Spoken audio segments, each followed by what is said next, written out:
Perfect. Anytime.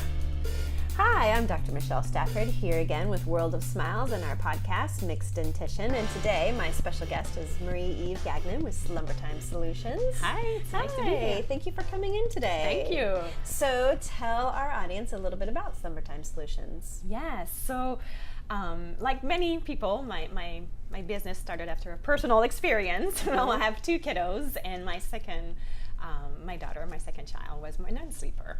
So we struggled with sleep quite a bit. And then we finally helped her, figured out how to help her so she could sleep better.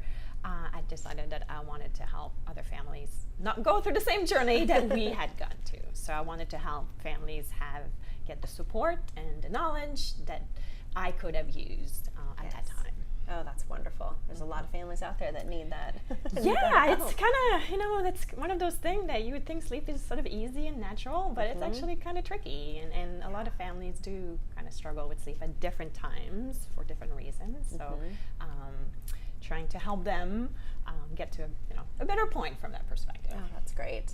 So let's talk a little bit about the importance of sleep. At what age are babies able to sleep through the night, and how many hours? Yeah, absolutely. So I work with families who are expecting all the way to families with like 5-year-olds. So what we do is very different, right? Expectations for a newborn are very different than expectation from a 6-month-old or a 2-year-old. So things definitely change. Newborns wake up a lot, but there's definitely things, even from the beginning, that we can do, gentle, small things that we can do to make sure we're encouraging good sleep.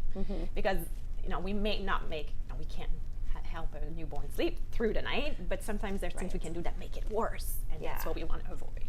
Oh, that's really great that you work on that with families that have new babies too. Yes, I think that's great, that support system. And then by the time we're, 4 months old and 6 months old, a lot of babies can't sleep many hours. Some still need maybe one feeding or two at a time, but we can typically start to have nice long stretches of sleep at night. Oh, that's great. And once the baby can sleep through the night, then the mama can sleep through the night. Yes, yes. So, that's what's so great about seeing families kind of improve their sleep, because as they start to be able to put their kiddos down faster, or they are able to sleep more hours, during the night. Once the babies sleep better, parents can also start to get more rest, and that can make a big difference. Yeah, that's great. And is there a specific age that you find families struggle with the most with sleeping? Yeah, I find that around 4 or 5 months, often parents kind of seem like they hit a wall, a little bit. So, the first couple of months we're so on a high, right? This newborn, and then it's after a while that sleep deprivation can kind of catch up with us a little bit. And also around 4 months, sometimes that's when parents go back to work. And that's also, there's a big developmental lead, and there's a lot going on. So I find that often around that time, parents sort of are ready to kind of focus on that a little bit more. Yeah.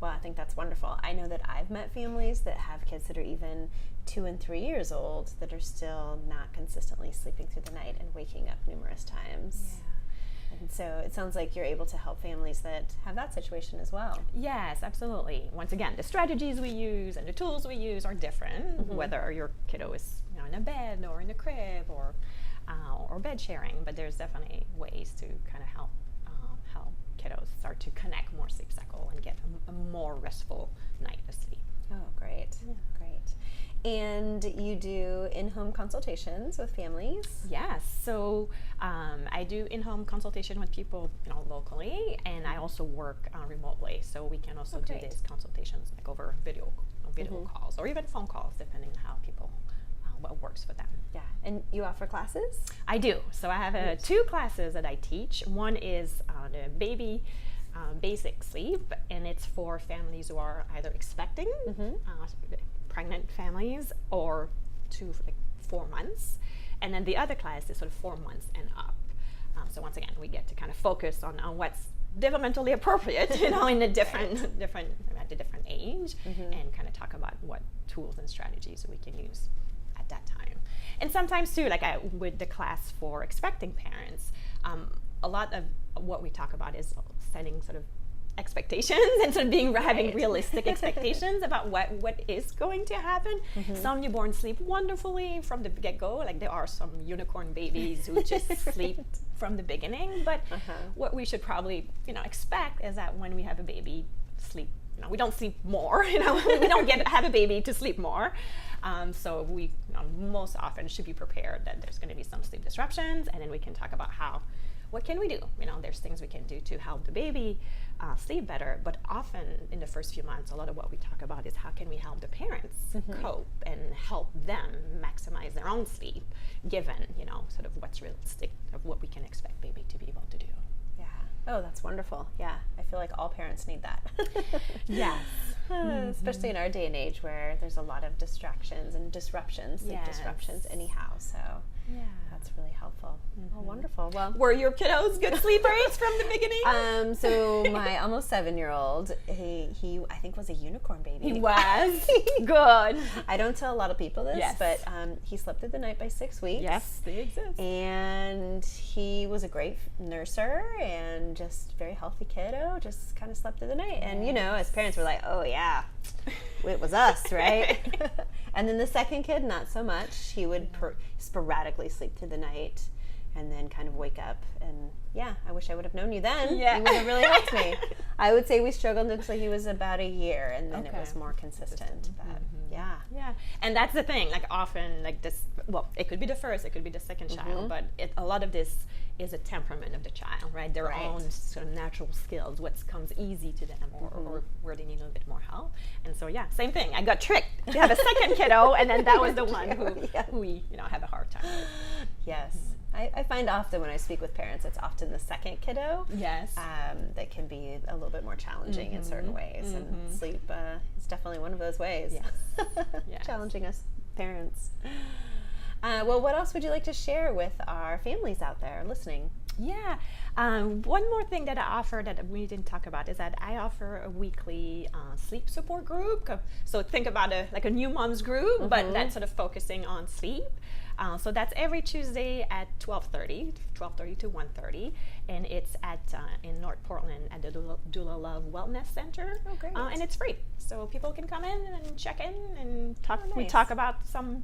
I typically have a topic I talk about for a few minutes, and then we just open it up, and people share their wins of the week or their struggles or questions, and we talk about sleep for a little bit.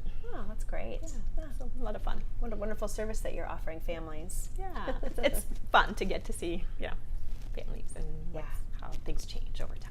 Right, and it's probably fun to see moms who are getting more sleep, and then you see them they're getting more sleep, and you're like, oh, look, you're human again. Yes, that is the most rewarding part of what I do, which is to see that transformation in families, families who, it's just, parenting is hard. It is hard. It's beautiful, but it's hard. Great. But getting some sleep makes it a little easier. It's a little easier to be the parent you want to be when you have some rest. So it's great to see. It's so rewarding to see sort of changes in family and sort of see them, either the kiddos being sort of, better mood, or the parent just feeling like human again, like you were saying. Yeah. Well, sleep is so important for kids too because of brain development and even their behavior. You kind of mentioned that a little bit, but behavior of children can be driven by how much sleep they're getting and the quality of sleep. Yeah. So I think recognizing that is important. Yeah, it's really definitely, especially as they get a little bit older. I'm kind of toddler. We see that more in sort of toddler and preschoolers, where all of a sudden, when we sort of address sleep, parents are often surprised as to what other areas of their life kind of seem to be affected by this change, and definitely behavior and just easier mornings and more pleasant dinner and just in general, it can impact definitely the behavior. Oh, wonderful. So Marie, before I let you go, are there any tips that you could share with parents? So let's say a parent of a 3-4 month old, can you give a couple tips to our audience?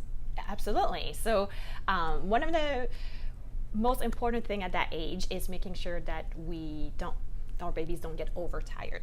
So kind of just getting to know your baby and their windows. Like how long can they be awake before they need to nap and sleep again? So when if you kind of get into that rhythm and kind of can offer a nap or bedtime before they are overtired, typically sleep is easier and they actually tend to sleep better, which is sort of counterintuitive. But for babies or kiddos, kind of just making sure that we get on their rhythm. And some kiddos are very good at giving us signs of that. You know, they kind of give sort of sleepy cues, like they're yawning or they're rubbing their eyes or they're getting a little fussy. But we're trying to look for cues before we have a meltdown. Right. Because typically by the time we have the meltdown, we kind of miss that window. Right. And so the next time we can sort of try to get them down just a little before we get to the meltdown. So once again, kind of keeping an eye on their how long they're awake and making sure that they don't get overtired can definitely make a difference.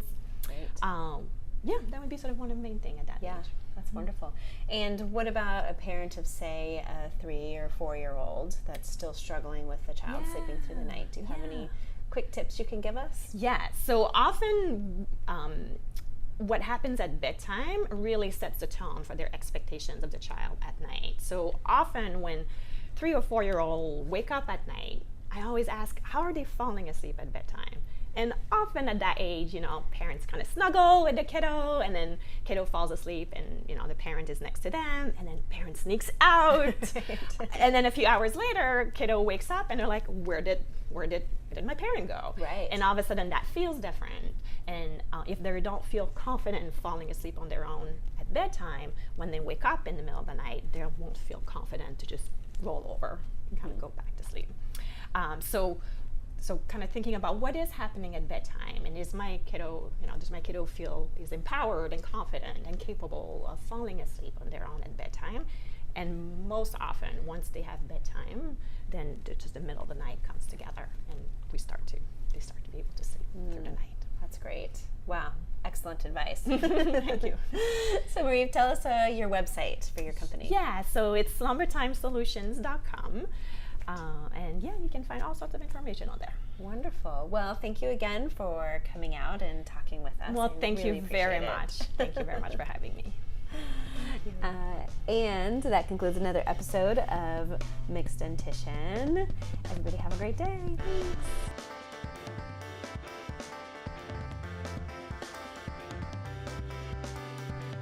Fill the world with smiles. That's what I meant to say.